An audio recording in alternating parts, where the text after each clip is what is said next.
సీతకి రాముడే సొంతమయ్యే చోటిది, నేలతో ఆకాశం వీయముందే వేళిది.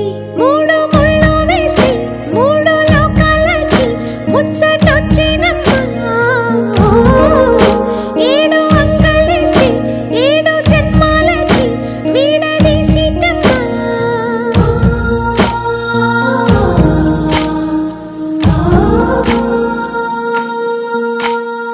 సీతమ్మ వాకిట్లో సిరిమల్లె చెట్టు, సిరిమల్లె చెట్టుపై చిలక వాలింది. చిలకమ్మ ముద్దుగా చెప్పిందో మాట, ఆ మాట విన్నవా రామ అంటుంది. రామ రామ అన్నది ఇంకా? సీత చెప్పు నువ్వే చెప్పు. ఇంకా